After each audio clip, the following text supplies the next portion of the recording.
नमस्कार साथियों, आज की इस वीडियो में हम चर्चा करने वाले हैं एक ऐसे सवाल के ऊपर जिसका जवाब शायद ही किसी के पास हो।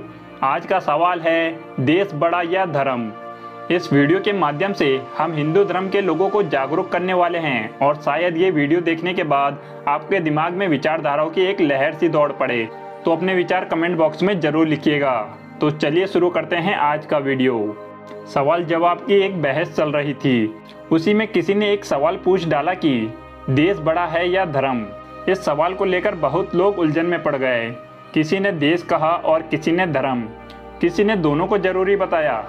एक ने कहा कि अगर आज से 7 या 8 वर्ष पहले मुझसे ये सवाल पूछा गया होता तो मैं देश बोलने में एक पल भी नहीं सोचता, लेकिन आज मैं धर्म को देश से बड़ा बताने और बोलने में देर नहीं करूँगा, क्योंकि यही समय की मांग है। बहस को जारी रखते हुए उस व्यक्ति ने कहा कि क्योंकि जब तक आप इस देश में हैं तब तक आप सुरक्षित हैं, सिर्फ तभी तक तो हैं। उस व्यक्ति ने आगे कहा कि लेकिन सच तो यह है कि ये देश तो तब भी रहेगा या कहलाएगा जब कोई दूसरा इस देश और इसकी भूमि पर कब्जा कर लेगा और आपको यहाँ से भगा देगा, क्योंकि तब इस देश और इसकी इस भूमि पर उन आक्रमणकारियों का अधिकार हो जाएगा और हम आप पराये हो जाएंगे।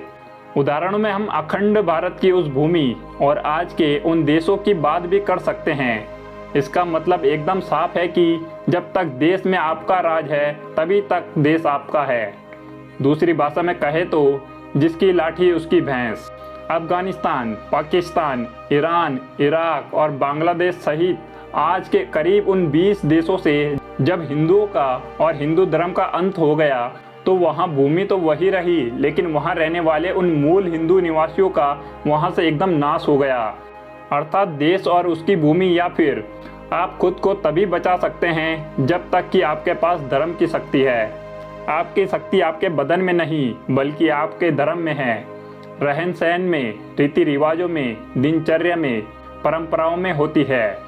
यह जो शक्ति आती है वो सिर्फ और सिर्फ आपके धर्म से ही आती है। कोई भी व्यक्ति अपने धर्म की शक्ति को किसी की भी भूमि पर प्रदर्शित कर सकते हैं। इतिहास गवाह है कि वे लोग जहां अपने उस धर्म की शक्ति प्रदर्शन कर रहे हैं वहां हमारी ही भूमि पर करते आ रहे हैं। जहां हैरान करने वाली बात नहीं बल्कि सोचने वाली बात है कि जिस मजहब के लोगों के पास एक भी देश नहीं था, उन लोगों ने सिर्फ और सिर्फ अपने उस धर्म पर अडिग रहकर ही आज 57 देश बना लिए हैं। यहाँ सवाल ये नहीं है कि उनका मजहब खराब है या अच्छा, लेकिन आज हमें भी उनके उस मजहब की कट्टरता से सीखने की आवश्यकता है। हमारे सामने सैकड़ों उदाहरण है कि जिसने भी अपने धर्म से ज़्यादा राष्ट्रीयता को अधिक महत्व दिया है, उसी के हाथों से उसका वह देश और वह भूमि निकलती चली गई। ना तो आज के ये सभी 57 देश उनके अपने मूल निवासियों और मूल धर्म के लोगों के पास हैं और ना ही उनका मूल धर्म अब वहाँ शेष बचा है। ठीक इसी तरह एक समय था कि हमारे हाथों से और हमारे ही देश से पाकिस्तान, अफगानिस्तान और बांग्लादेश के रूप में देश का बड़ा भाग निकलकर अलग हो चुका है। और ये तो मात्र पिछले 75 वर्षों का ही इतिहास है, ज़्यादा पुराना भी नहीं है। अब सवाल आता है कि आखिर ऐसा कैसे होता है या फिर ऐसा क्यों हुआ कि हमारे देश के इतने टुकड़े हुए और हम देखते ही रह गए। इसका मतलब तो ये हुआ कि अभी आने वाले समय में हमारे देश के और भी टुकड़े हो सकते हैं। तो यहाँ जो लोग इस बात को नहीं जान पा रहे हैं या फिर जानकर भी अनजान बनने का नाटक कर रहे हैं, उनके लिए बस यही कहा जा सकता है कि जो लोग सेक्युलर बन जाते हैं या सेक्युलर होने का नाटक करते हैं, सबसे पहले वे ही इस भूमि पर कटते हैं और वे ही उनके शिकार सबसे अधिक होते हैं। उदाहरण हमारे सामने सैकड़ों हैं, क्योंकि हम धार्मिक कम और सेक्युलर ज़्यादा होते जा रहे हैं। क्या होता कि अगर उन लोगों को पाकिस्तान और बांग्लादेश की वह भूमि देने से इनकार कर देते? अगर उस समय के हमारे तथाकथित महात्मा कहलाने वाले और कुछ महान नेता लोग अड़ जाते और अपने धर्म की भी कट्टरता दिखा देते? वर्ष 1947 के उस बंटवारे में करीब 10 लाख हिंदू सिर्फ 15 दिन में ही मार दिए गए। फिर भी आज की सरकारें उस दर्द को याद करने की बजाय अमृत महोत्सव मनाने में व्यस्त है। आज का दौर भी बिल्कुल नहीं बदला है। तब पाकिस्तान और बांग्लादेश को बनाने दिया और अब आने वाले समय में भी हमारे कुछ राजनेता उन्हीं विचारधाराओं के लोगों और उनके धर्म को बढ़ावा देकर देश के अंदर एक बार फिर से कैराना, कांधला, अलीगढ़, मेवात जैसे छोटे छोटे स्थानों पर ही नहीं बल्कि कश्मीर, पंजाब, राजस्थान, केरल, तमिलनाडु, पश्चिम बंगाल और न जाने कितने ही टुकड़े करने के लिए उनकी सहायता कर रहे हैं। ऐसा सिर्फ इसलिए हो रहा है क्योंकि हिंदुओं को आज भी अपने धर्म का ज्ञान ठीक से नहीं हो पाया है। धर्म का ज्ञान न हो पाने के कारण हिंदुओं ने सेकुलरता को अपनाने का दुष्कर्म करना प्रारंभ कर दिया और तभी से वे न सिर्फ कटे जा रहे हैं बल्कि अपने देश की भूमि को भी खोते जा रहे हैं। उन लोगों के लिए तो उनका धर्म ही पहले है, जबकि हिंदुओं के लिए धर्म नहीं बल्कि देश पहले आता है।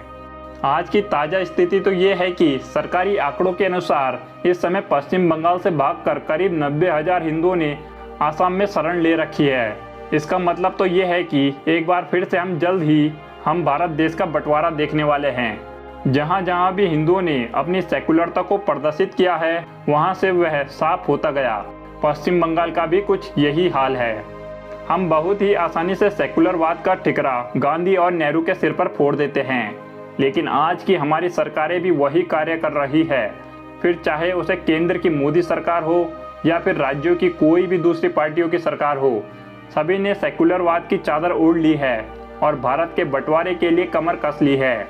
एक आम हिंदू की समस्या तो यह है कि उसने चलने वाले काल नेमियों की संख्या कोई 100 या 200 में नहीं बल्कि हजारों में है। किस पर भरोसा किया जाए और किस पर नहीं। वर्ष 2012-13 के आंदोलन के बाद जो नाम, जो नेता और जो पार्टी सामने आई वह आम आदमी की भले ही बनी हो, लेकिन उसमें आम जैसा कुछ भी नहीं हुआ और सब कुछ खास होता रहा। वर्ष 2019 के बाद से केंद्र में बीजेपी की मोदी सरकार के आने के बाद सोचा था कि कुछ अच्छा होने वाला है, लेकिन हिंदुओं के गले कटवाने में यह सरकार सबसे आगे निकली है। हैरानी की बात तो यह है कि बीजेपी को वोट देते सिर्फ हिंदू ही है। इसी प्रकार कई क्षेत्रीय पार्टियों ने भी अपना रंग दिखाया और हिंदुओं को सिर्फ वोट देने के लिए ही इस्तेमाल किया, जबकि आर्थिक लाभ और सुरक्षा के स्तर पर हर तरफ उन्हीं लोगों को फायदे दिए गए जो भारत के मूल निवासी नहीं हैं।